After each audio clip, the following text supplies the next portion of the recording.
বন্ধুরা, আমি আজকে বানাচ্ছি পুঁই শাক। পুঁই শাকটা কেটে নিচ্ছি।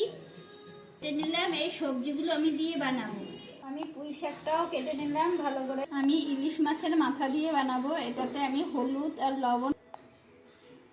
হলুদ আর লবণ সব মাখিয়ে রেখেছি মাছের মাথাতে। কড়াইয়ে তেল দিয়ে দিলাম, তেলটা বেশি গরম। এবার মাছের মাথাটা ভালো করে ভেজে নিচ্ছি। মাছের মাথা ভাজা হয়ে গেছে, এবার আমি তুলে নিচ্ছি। ফোড়নে দিয়ে দিচ্ছি আমি সরিষা আর শুকনো লঙ্কা। তারপরে আমি সবজিগুলো দিয়ে নিলাম। সবজিগুলো দিয়ে নাড়াচাড়া করে একটু ভাজা ভাজা করে নেব। সবজিগুলো আগে দিলাম, শাকটা আমি পরে দিলাম। পরিমাণ মতো লবণ আর দিয়ে দিলাম পরিমাণ মতো হলুদ। এবার দিয়ে দিচ্ছি কটা কাঁচা লঙ্কা দিয়ে নাড়াচাড়া করে নিচ্ছি। এবার একটু এটা ঢেকে দিচ্ছি। দেখো আধা সিদ্ধ হয়ে আসছে। এবার দিয়ে দিচ্ছি ইলিশ মাছের মাথা। ইলিশ মাছের মাথা দিয়ে কারা কারা খেয়েছে একটু বলবে।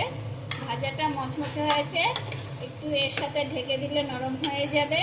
আর এইভাবে কারা রান্না করে খেয়েছে ইলিশ মাছের মাথা দিয়ে এই রকম একেবারে অবশ্যই কমেন্ট করে বলবে, ঠিক আছে? একটুখানি জল দিয়ে দিলাম, তাহলে সিদ্ধটা একটু ভালো হবে।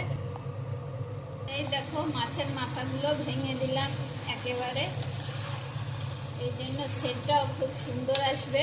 দেখো বন্ধুরা, শাকটা আমার হয়ে আসছে। এবার একটু আমি চিনির বদলে গুড় দিলাম। চিনি খাওয়া নাকি ভালো না শুনেছি সবার মুখে। দেখো চিনির বদলে গুড় দিলাম। এবার গুড়টা গলবে, তারপরে দেবো নামিয়ে। দেখো কত সুন্দর হয়েছে, তেমনি টেস্টিও হয়েছে। কারা কারা এইরকম খাচ্ছ অবশ্যই আমাকে বলবে, ঠিক আছে? দেখো মাথাটা ভেঙে দিয়েছি, একদম মাখো মাখো। আর আমার শাক খেতে ভালো লাগে খুবই। দেখো এতে আর কিন্তু জল নাই। এটা কিন্তু দুর্দান্ত লাগে খেতে, রুটির সাথেও খাওয়া যায় এটা। আর এটা ভাতের সাথে তো অবশ্যই, গরম ভাতে যাই ইলিশ মাছের সেন্ট দুর্দান্ত। কারা কারা এরকম খেয়েছে অবশ্যই কমেন্ট করে বলবে। সবাইকে টাটা, বাই বাই। এবার দেখো গ্যাসটা আমি বন্ধ করে দিয়েছি। এই গ্যাস ফুটবে না, দেখেছো? যা বন্ধ হয়ে গেছে। অবশ্যই তোমরা বানিয়ে আমাকে বলবে।